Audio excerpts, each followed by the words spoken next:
चलिए जी, फिर अब हम अगला क्वेश्चन करते हैं। अगला क्वेश्चन क्या था, ध्यान से सुनिएगा। The altitude of a right angle triangle is 7 centimetre less than it's base if hypotenuse is 13 centimetre, find the other two sides. कुछ समझ में आया क्वेश्चन? इसने क्या बोला है, किसकी बात कर रहा है? एक राइट एंगल ट्राइंगल, ऐसे ही होता है ना राइट एंगल ट्राइंगल हमारा, तो शायद इसको हम क्या बोलते हैं? हाइपोटेन्यूज बोल देते हैं, इसको परपेंडिकुलर, और इसको क्या बोलते हैं बच्चों? बेस। यही चीज है ना।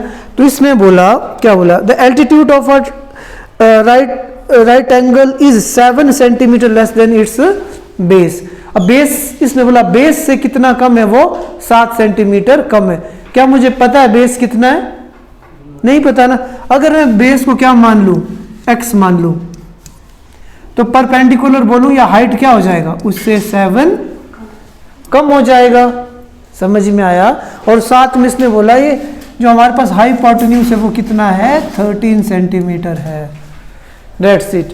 अब मुझे क्या करना है? इन तीनों के बीच में एक रिलेशन फाइंड आउट करना है। ठीक है। अगर आप लोगों को याद होगा तो हमने पिछले साल भी एक थ्योरम पढ़ी थी, पाइथागोरस थ्योरम ना, याद है? नाम सुना है कभी? सुना है ना? पाइथागोरस थ्योरम क्या बोलती है? हाइपोटेन्यूज का स्क्वायर किसके बराबर होता है? अदर टू साइड्स के स्क्वायर के सम के बराबर। दोबारा रिपीट करता हूं, क्या बोलती है पाइथागोरस थ्योरम? हाइपोटेन्यूज का जो स्क्वायर होता है वो किसके बराबर होता है? अदर टू साइड्स के स्क्वायर के सम के बराबर। अब मेरे पास इसका स्क्वायर भी है, गिवन है, इसका स्क्वायर भी, इसका स्क्वायर भी, इनको ऐड करूंगा, आपस में इक्वेट करूंगा, आंसर आ जाएगा। ये मोस्ट इंपॉर्टेंट क्वेश्चन है। ठीक है।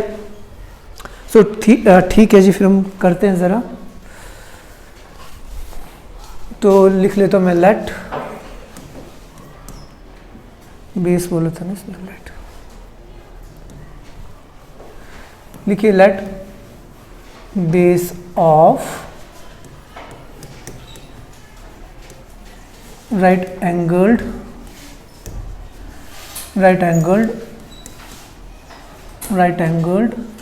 ट्राइंगल बी, क्या माना बच्चों हमने? x centimetre. ठीक है जी। उसके बाद इसने क्या बोला? एल्टीट्यूड वर्ड यूज किया ना इसने, चाहे आप हाइट लिखो, of right angled triangle B कितना कम था जी? ये बेस से 7 कम था, तो मतलब x माइनस 7 सेंटीमीटर। और उसके बाद हमें क्या दिया था?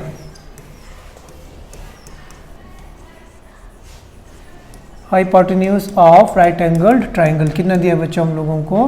13 सेंटीमीटर। यहाँ तक समझ में आया? मैंने कुछ नहीं किया, जो आप लोगों की बुक में दिया था वही चीज़ें इसमें लिख दी हैं। यहाँ तक क्लियर है सबको? अब हम चलेंगे, मैं लिखता हूँ अकॉर्डिंग टू द क्वेश्चन। तो मैं यहाँ पे लिखता हूँ अप्लाइंग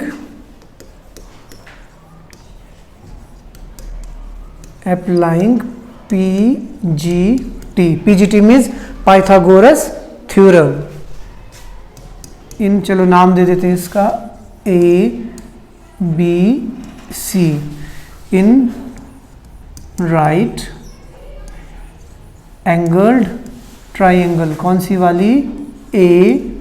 ABC। हमेशा याद रखना, जो बीच वाला वर्टेक्स होता है ना, ये हमें बताता है कि 90 डिग्री का एंगल किस पे बन रहा है। अगर बाई चांस यहाँ मैंने क्या लिखा होता? A लिखा होता, तो ट्राइंगल का नाम क्या लिखता मैं? BAC। हमेशा जब भी राइट एंगल ट्राइंगल लिखोगे तो वो वाला वर्टेक्स बीच में होना चाहिए जिसपे 90 डिग्री का एंगल बन रहा है। ठीक है ना। तो ये क्या बोलता था हम लोगों को? हाइपोटेन्यूज का स्क्वायर किसके बराबर होता है बच्चों? बेस का स्क्वायर प्लस परपेंडिकुलर या एल्टीट्यूड का स्क्वायर। समझ में आया सबको? तो देखो हाइपोटेन्यूज की वैल्यू कितनी है मेरे पास? 13 square which is equal to base कितना था? x square plus x minus 7 का होल स्क्वायर। यहाँ तक समझ में आया सबको? बस यही था मेन समझने वाला, इसके बाद तो आप लोग कर लोगे। ठीक है। तो क्या है? 13 का स्क्वायर कितना था? 169। जितना आप स्क्वायर और क्यूब लर्न करोगे ना, कैलकुलेशन उतनी इजी होगी हमारी। तो यहाँ पे क्या आ जाएगा? x square. अब देखो यहाँ पे जो प्रीवियस क्वेश्चन था उसमें फॉर्मूला लग रहा था a प्लस बी का होल स्क्वायर। अब इसमें क्या लगेगा? a माइनस बी का होल स्क्वायर। तो वो किसके बराबर होता था आपका? a square plus B square minus 2 A B. समझ में आया सबको यहाँ तक? So we will get X square plus X square कितना हो जाएगा बच्चों हमारे पास? 2x square. ठीक है जी, तो यहाँ पे आ गया प्लस 49, ठीक है ना। उसके बाद माइनस 7 2 ज़ा 14x। अच्छा, और एक चीज़ पता बच्चे क्या मिस्टेक कर रहे हैं आप लोग, कई बार इधर भी इक्वल टू लगाते हो, इधर भी इक्वल टू लगाते हैं आप लोग। ठीक है, वैसा नहीं लगेगा।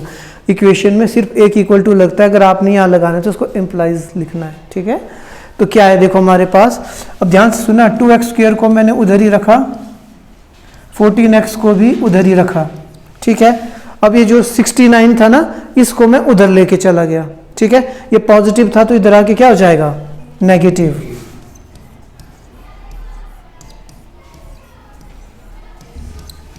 ये देखो ऐसा, समझ में आया ना सबको कि नहीं आया? ठीक है जी, अब इसको ज़रा सॉल्व करके देखते हैं क्या आता है। लिखा सबने यहाँ तक? लिखो लिखो, शाबाश।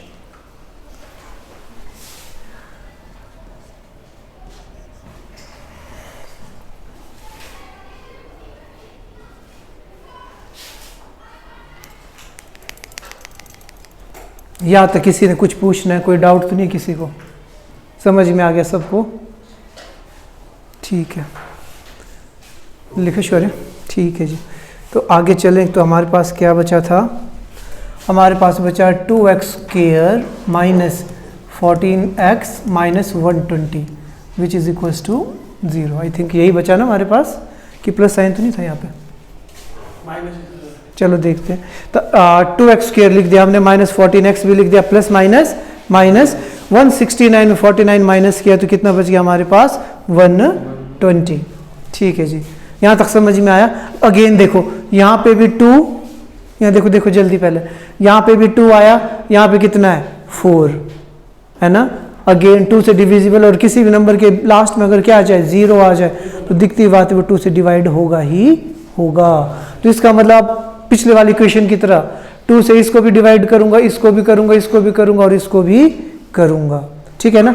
अगर नहीं करेंगे तो कैलकुलेशन थोड़ी बड़ी हो जाएगी। ठीक है, इसलिए तो हमारे पास आ गया x के। अच्छा जी, हम कहाँ पहुंचे थे? यहाँ पे पहुंचे थे। तो क्या था हमारे पास?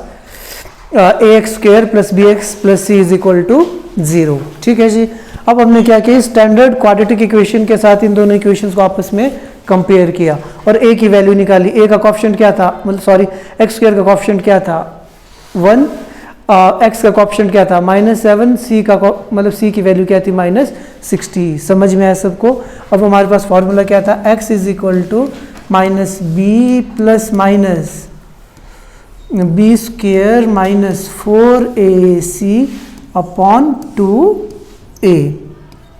ठीक है जी, अब देखो b की वैल्यू कितनी है? माइनस में। सबसे पहले जो माइनस है उसको लगाया, उसके बाद b का माइनस लगाया, उसको किसके अंदर लिखा मैंने? ब्रैकेट के अंदर। ठीक है जी, तो ये आ गया प्लस माइनस -7 का whole square minus 4ac upon 2a। ठीक है जी, समझ में आया सबको यहाँ तक? तो देखो माइनस माइनस क्या हो गया हमारे पास? प्लस, प्लस माइनस 7 का स्क्वायर कितना होता है हमारे पास?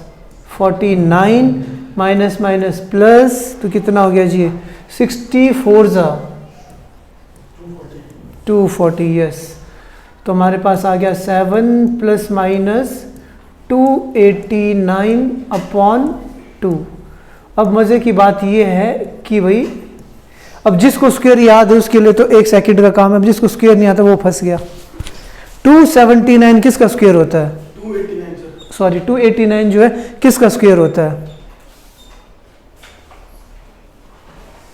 अब तो प्राइम फैक्टराइजेशन भी करेंगे, उसमें ही परेशान होंगे तुम। अब क्वाड्रेटिक फार्मूले में ये तकलीफ होती है, हम लोगों को स्क्वायर लर्न होनी चाहिए या वैदिक मैथ्स आना चाहिए, वो किसी को नहीं आता है। अब स्क्वायर याद करना मुश्किल है, वैदिक मैथ्स 10 तक का स्क्वायर तो सबको आता, 10 तक टेबल आता है सबको? आता है ना, फिर उसी का यूज करेंगे। देखो 289, ध्यान से सुना, वैदिक मैथ्स की बात कर रहा हूं मैं। अब मैं क्या करूंगा? पीछे से मीन्स राइट टू लेफ्ट, हम क्या करेंगे? 2 2 का पेयर बनाएंगे जैसे नॉर्मल करते हैं। इसका पेयर बना दिया तो अकेला रहेगा, इसका कुछ नहीं है। इतना समझ में आया। अब पहला डिजिट क्या है मेरे पास, 2। अब देखो किसका स्क्वायर 2 होता है या 2 के आसपास होता है। 1 का स्क्वायर कितना होता है 1, 2 का स्क्वायर क्या होता है 4, बड़ा हो गया ना, तो इसका मतलब पहला डिजिट क्या होगा हमारे पास 1, खत्म कहानी। इतना समझ में आया, ठीक है। अब हमने देखना है जो लास्ट डिजिट क्या है हमारे पास 9। अब आप लोगों ने दिमाग लगाना है कौन सा ऐसा नंबर है जिसके स्क्वायर में लास्ट में 9 आता है।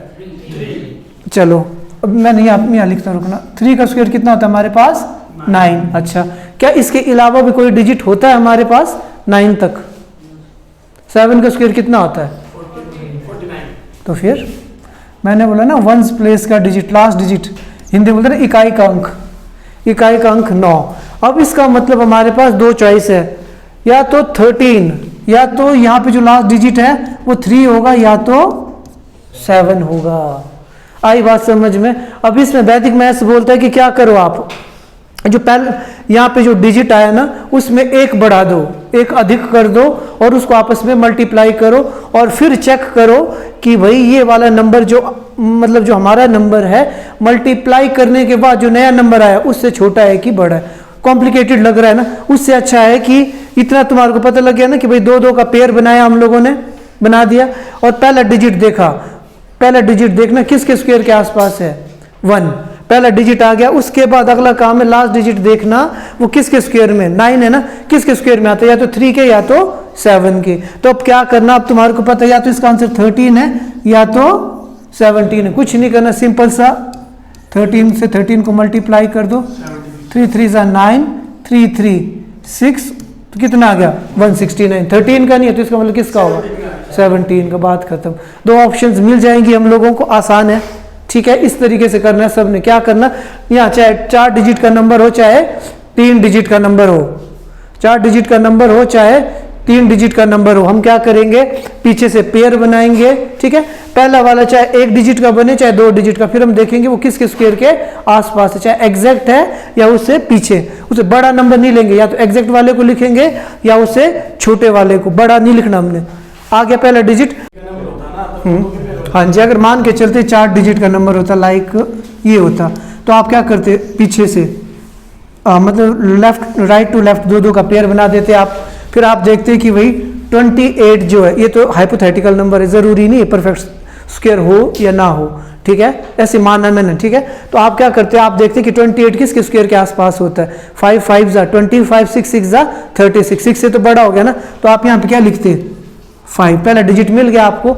उसके बाद आप क्या देखते, जो दूसरा पेयर बना उसका लास्ट डिजिट देखना आपने, लास्ट डिजिट कितना है हमारे पास 5, तो आपने देखना था किसके स्क्वायर में 5 आता है, 5 5 25, 5 ही एकमात्र ऐसा डिजिट है। जब लास्ट में 5 है तो आंख बंद करके आपने 5 लिख देना, तो ये आता है इसका।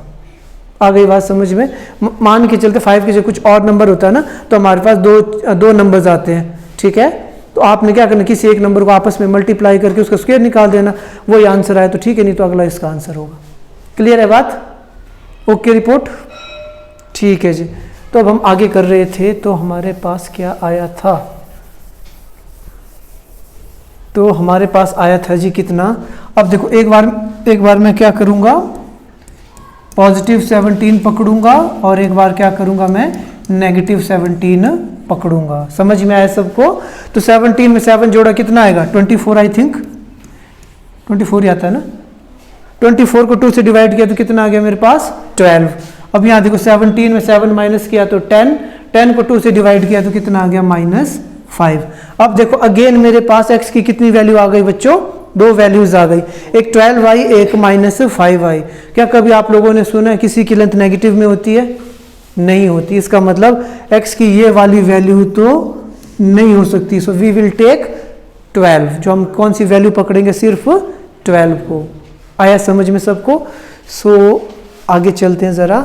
तो क्या क्या निकाला था मैंने, बेस माना था ना, बेस को क्या माना था मैंने x माना था ना, तो बेस की वैल्यू कितनी आ गई मेरे पास 12 सेंटीमीटर। और उसके बाद इसने क्या बोला था, एल्टीट्यूड, इसने बोला था जो इसका एल्टीट्यूड है वो कितना है x - 7, वो कितना कम है इससे 7 कम है, तो कितना आ जाएगा ये 5 सेंटीमीटर। डेट्स इट, इतना सा काम था। अगर अब आप लोगों को डाउट हो रहा है कि कहीं हमने गलत तो नहीं किया तो लगाओ हाइपोटेन्यूज का स्क्वायर किसके बराबर होता है, आपके बेस के स्क्वायर प्लस एल्टीट्यूड के स्क्वायर के बराबर। तो 13 का स्क्वायर कितना होता है 169, 12 का 144, 5 का 25, ऐड करके आया कि नहीं आया, देखो सेम दोनों।